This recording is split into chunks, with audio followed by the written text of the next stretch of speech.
Volkswagen markasının yeganə əl yığımı avtomobili Volkswagen Phaeton avtomobil dünyasının mamontudur. 5 metrdən artıq uzunluq, 2005 kiloqramdan artıq ağırlığı, kapotu altında V8 mühərrik, salonunda isə ağır lüks şərait Volkswagen Phaetonu avtomobil dünyasının ən unikal full size sedanlarından birini eləyir. Dövr üçün müasir işıqlandırma sistemi, ksenon fənərlər, gündüz işıqlandırılması, duman ilə işıqlandırma, parking radarlar, xrom radiator barmaqlığı, alüminium kapot altında V8 4.2 litrli 335 at güclü mühərrik dayanır və avtomobil tam çəkimlidir. 6 pilləli ZF transmisiyaları təchiz olunub. Avtomobili maksimum yüngülləşdirmək üçün plastik ön qanadlardan istifadə olunub. Üzərində individual yazısı var. Bu salona aid bir özəllikdir. Krom ətrafda hər yerdə var. Güzgülərdə dönmə işıqlarının təkrarlayıcısı. Güzgülərin ən gözəl özəlliklərindən biri də avto tündləşmə özəlliyidir ki, arxadan uzaq vuran işıqlarla gələn avtomobillərin işıqları sizə qətiyyən mane olmur. Avtomobildə nə şüşə varsa hamısı 2 qatdır. Alın şüşələri daxil bu şüşələr hamısı 2 qatdır. Dörtlü qapı dartıcı sistemi mövcuddur. Çox rahat, sakit işləyir. Avtomobilə 4 qapının 4-ündən də açarsız giriş mövcuddur. Avtomobilin qapılarını bu rezin düymələrlə də bağlamaq olunur. Köhnə stildir, işləyən stildir. Lük mövcuddur. Lükün üzərində isə günəş paneli var. Bu da salona aid bir özəlliyidir. Onu salonda göstərəcəm sizə. 255-45-19 ölçülü təkərlər var. 90 litrlik yanacaq çəni mövcuddur. Minimum 95, maksimum 98 aktdan benzin istifadə etməlisiniz. Mən 92 ilə idarə edirəm. Avtomobilin arxa işıq optikası tam LED-dir. Bagaj qapısı üzərində 4.2 yazısı yazılıb ki, mühərrikindən danışır. Bamper üzərində iri xrom kant uzanır. Parking radarlar mövcuddur. Qoşqu yeri və ikili səs boğucu çıxışı var ki, sakit həzin, bırıltılı səsi var. Bagaj qapısının açılma düyməsi isə burada axtarsaq tapa bilmərik. O burada Volkswagen işarəsinin altına gizlədilib düymə şəklindədir. Baxın. Düyməyə basmaqla bagaj qapısı açılır. Əks halda düymə işləməsə, yaxud avtomobilin akkumulyatorları deyək ki, yatsa, burada xüsusi bir funksiya var. Flip key bu şəkildə itələməklə bagaj qapısını açar vasitəsilə də açmaq olur. Bu boyda mamontun isə utanc verici, bu qəribə bir açarı var. Heç də boyuna uyğun bir açar deyil. Ümumiyyətlə, Volkswagen açarları özlüyü ilə seçilmirlər. Bu açardan təsəvvür edin ki, Bugatti Veyron'da da istifadə olunub. 2 açar gəlir də Bugatti Veyron'da. Məhz bu açardandır. Onların yeganə özəlliyi birində Volkswagen yazısı olmağıdır, birində isə Bugatti yazısı olmağıdır. Bagaj qapısı gizli düymədən açılır. Düzdür, çox gec açılır indiki bagaj qapılarına nisbətən. Bagaj qapısı açılan kimi bizi burada xüsusi alüminium qollar qarşılayır. Bir avtomobilin bagaj qapısında yəqin ki, digər marka modellərin avtomobillərini görməzdiniz. Ferdinand Pixin elə istəyi də bu olub ki, Phaetonda ümumiyyətlə qənaətdən söz getməsin, hər şeyin həmin dövr üçün nə yaxşı, ən yüksək texnologiyası varsa, o istifadə olunsun. Bagaj qapısı həm elektrikdir, həm də yağla işləyir. Xüsusi bir adı var, onu qeyd edəcəm burada. Belə mən bagaj qapısı ilk dəfə görürdüm avtomobillərdə. Alman avtomobillərində olduğu kimi qaza üç bucağı bagaj qapısına yerləşdirilir. Bagaj həcmi öz genişliyi ilə seçilmir. Standart komplektasiyada 400 litrlik bagaj həcmi olur. Avtomobil individual olduğundan və avtomobildə soyuducu yerləşdirdiyindən bagaj həcmi biraz daha aşağı düşüb 350 litr falan belə bagaj həcmi var. Örtük altında avtomobilin tam ölçülü təkəri mövcuddur, qaldırıcı və açarlar burada da yerləşdirilib. Qəribə bir nüans var ki, bagaj örtüyünün rəngindən seçilən xüsusi burada Alcantara ilə üzlənmiş boz bir 6 diskli CD changer'ın xüsusi belə qapağıdır, bu şəkildə açmaqla və orada diskləri yerləşdirə bilirsiniz. Avtomobil hazırda sönüb deyənə ümumiyyətlə aktiv deyil. Avtomobilin 2 ədəd akkumulatoru var. Biri sağ tərəfdədir, digəri isə sol tərəfdə yerləşdirilib. Biri-birindən qəribə şəraitdə yerləşdirir və ümumiyyətlə avtomobilin üzərinə həm çıxartmaq, həm də onu yerləşdirmək olduqca çətindir. Phaetonun individual salonunda əyləşmişik. Bu avtomobil 4 yerlikdir. Individual olmağı da buna işarədir. Arxa oturacaqlar görürsünüz, mərkəzi konsolla ayrılıb bir-birindən. Tam divan yoxdur burada.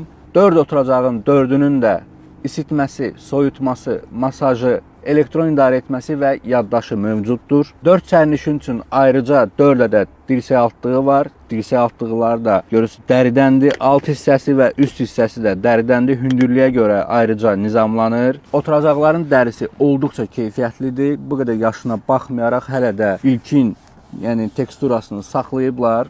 Burada dəri bir qapaq var. Bu nəyə xidmət eləyir? Bu soyuducuya gedən yoldur. İçərisi kifayət qədər dərindir və tutumludur. Belə şüşə qapağı var. Üst hissə qapaq da ki, tam dəridəndir və içərisi də parçalıdır. Avtomobildə maksimum dərəcədə keyfiyyətli və bahalı materiallardan istifadə etməyə çalışıblar və maksimum səssizliyə üstünlük veriblər. Alın şüşəsinin qarşısı belə dəri ilə üzlənib. Çox keyfiyyətli dərisi var özdə.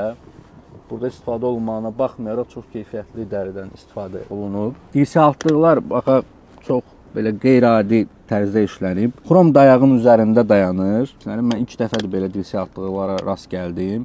Dirsə altlığı düymə vasitəsilə açılır. Belə kiçik qapağı var. Onun ərazisi var kiçik. Onun içi də parçalıdır. Burada arxa monitorların pultu yerləşdirilib. Xromdan bolluqdur burada. Dirsə altlığının baxın yan tərəfi belə xromdan istifadə olunub, təmiz metaldır. Dirsə altıqlarını qaldırırıq. Burada xüsusi jaliz formalı əlavə bir yük yeri var. Baxın, onun da xromdan bir dəstəyi olub. Amma oğlum bunu qırıb. Baxın, bu şəkildə dayanır burada. Bu jalizi arxaya doğru çəkəndən sonra burada əlavə bir yük yeri görürük. Yük yerinin içi də parçalıdır və kifayət qədər genişdir. Və burada 12 voltluq elektrik yuvası var. Çox sakit tərzdə açılır və sakit tərzdə bağlanır. Qarşısında individual seçim olaraq yaddaş paketi hər sərnişin üçün, oturacaqların soyutmasını və isitməsini aktivləşdirilən, baxın, bu formada DJ var burada. DJ ilə həm isitməni, həm də soyutmanı qoşulan 3 pilləlidir. Stəkan altlıqları çox elegant işlənib. Bu şəkildə aşağı basmaqla stəkan altlıqları çıxır, düyməyə basmaqla da geriyə qayıdırlar. Ümumiyyətlə, faytonda 4 zonalı klimat kontrol var ki, avtomobilin hər sərnişini, sürücüsü özünə uyğun temperatur rejimi seçə bilər. Avtomobilin salonunda təsəvvür edirsiniz, 4 sərnişin özünə ayrıca temperatur rejimi seçir və onlar bir-birindən 5 dərəcəyə kimi fərqlənə bilir. Çox qeyri-adi bir funksionallıqdır bu. Ola bilər, qabaq sərnişin deyək ki 18 dərəcədə oturub, arxa sərnişin isə 23 dərəcədə. Mərkəzi konsolda tam qara lak boyayla boyanıb və üzərində görürsünüz xromlardan nə qədər çox istifadə olunub. Bu qurğu isə monitora oxşaya bilər, amma bu monitor deyil. Bu klimat kontrolunun idarə etmə blokudur. Baxın, üzərində 10 düyməsini basmaqla aktivləşir. Arxa sərnişinlər buradan rahat şəkildə istifadə edə bilirlər. Yəni, aktivləşəndə görürsünüz, burada xüsusi belə indikasiya var ki, yanır. Hava kanallarını mexaniki idarə edirik, amma düymə vasitəsilə bağlayırıq. Görürsünüz, burada indikasiya qaçır sağa və sola doğru. Bu hava kanalını açmaq və bağlamağa xidmət eləyir. Sıfıra doğru gətirdik və söndüsə, bu hava kanalı artıq tam bağlıdır. Temperatur rejimini qırmızı və göy olaraq qeyd eləyiblər. Qırmızı olanda təbii ki, temperatur yuxarı qalxır. Göyə doğru istiqamətləndirəndə isə aşağıya düşür. Bu sizə danışdığım kimi, yəni avtomobildə olan 4 nəfər də ayrıca olaraq tənzimləyə bilər və bunun işığı əgər sizə axşam vaxtı narahatçılıq verərsə, burada dark düyməsi var ki, dark olaraq basırıq və o monitor tam qaranlıq rejimə keçir, amma işlək qalır. Keçmiş stilistikaya uyğun isə monitorlardan istifadə etmək, qulaqçıqları və burada xüsusi audio, video kanalları qoşmaq üçün burada xüsusi yerlər var. Avtomobilin həmçinin özünün fayton yazısı ilə bərabər belə dəri çantada qulaqçıqları var, amma dəri görürsünüz necə sökülüb. Bu ətraf mühitin təzyiqlərinə məruz qalıb deyənə artıq bu istifadəyə yararsızdır. Sadəcə avtomobildə bir aksesuar olaraq qalıb deyənə bunların artıq yenisini almalıyam. Və od qiymətinədir. Təsəvvür edin, bu qulaqçıqlar od qiymətinədir. Bugünkü gün heç kim bu keyfiyyəti bəyənmir, amma aksesuar olaraq bərpa etmək üçün onları mütləq almalıyam. Arxa sərnişinlərin başı üzərində işıqlandırma bloku yerləşdirilib. Çox geniş belə işıqlandırma blokudur, böyük bir plafon var burada. Üzərində bu boyda ərazinin nəyə görə bu zəbt eləyib maraqlıdır. Mən özüm də hələ ki buna cavab tapa bilməmişəm. Bu kiçik torlu ərazi isə sırf avtomobilin təhlükəsizliyinə cavab verir. Düşünərik ki, bunlar dinamiklərdir, amma dinamiklər deyil. Avtomobilin salonunda ümumiyyətlə hərəkət sensorlarıdır bunlar. İçərisində sensorlar yerləşdirilib ki, avtomobili siz bağlayıb gedərkən içəridə hər hansı kiçik hərəkət olarsa, avtomobilin o dəqiqə alarmı işə keçir. Qeyd edeyim ki, avtomobilin salonunda həm də 4 əl tutacağı var və hamısı mikroliftlə təchiz olunub. Bu şəkildə sakit, səssiz, elegant qayıdırlar yerlərinə və arxada 2 ədəd asılqan var. Bir əl tutacaqlarının yanında, bir də qarşıda qapıda. Həmçinin burada işıqlandırmalı və idarə etməli güzgülər var ki, necə yaraşıqlı olduğunuza baxa bilərsiniz. Arxa oturacaqda oturan əsas sərnişin öz oturacağını bu şəkildə burada kiçik idarə etmə bloku vasitəsilə idarə edə bilir. Diz məsafəsi azdırsa düyməyə sıxmaqla baxın bu şəkildə indikasiya aktivləşir. Ön sərnişinin oturacağını da qarşıya çəkə bilir. Həmçinin arxa sərnişinin oturacaq başlıqları da elektron idarə etməlidir və bel dəstəyi də mövcud. 5 metrdən artıq uzunluğu olan bu avtomobilin təkər bazası da təbii ki çox genişdir və diz məsafəsindən burada heç bir şikayətiniz olmayacaq. Avtomobilin oturacaqlarının arxa hissəsi belə dəridəndir. Ciblər var ki, ciblərin dərinliyi də kifayət qədər yaxşıdır. Başlıqlarda monitorlar var. Monitorlar keçmiş texnologiyadan olduğu üçün ancaq CD, DVD bu funksiyaları idarə etmək üçün yararlıdır. Mən demək olar ki, ümumiyyətlə istifadə etmirəm bu monitorlardan. Artıq Mamontun ön oturacaqlarındayıq və bu oturacaqların xüsusi bir özəlliyi var ki, 18 istiqamətdə avtomobilin ön oturacaqları idarə olunur. Bir düyməyə basmaqla bunu sizə nümayiş elətdirəcəm.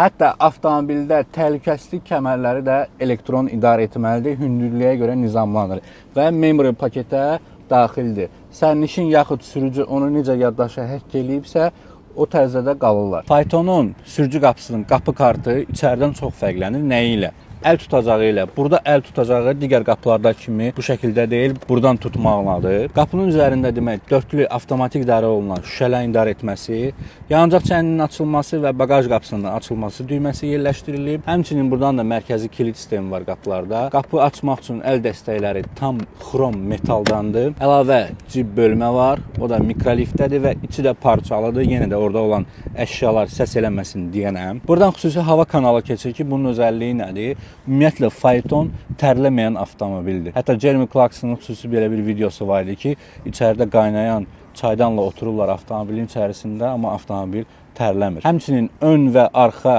alın şüşələrində də daxili spirallar var alın şüşələrinin içində. Arxadan gələn avtomobilləri xəbərdar etmək üçün 4 qapının 4-ündə də işıq əks etdirici yox, məhz işıqlandırma qurulub, qırmızı rəngdə. İş yerindən danışaq. Burada olduqca çox funksionallıq var deyənə bir hamısını sizə saymaq istəyirəm. Sükan qara lak boya ilə boyanıb, içi isə orijinal natpa dəridir. Fiziki şiddətə məruz qaldığından artıq yeyilmələr var və dəri bərpaya ehtiyac duyulur. Sükan qeyd edim ki, isitməli sükandır. Düymə vasitəsilə idarə olunur. Olduqca gizlin bir yerdə dayanıb bu düymə. Baxın, burada yerləşdirilib.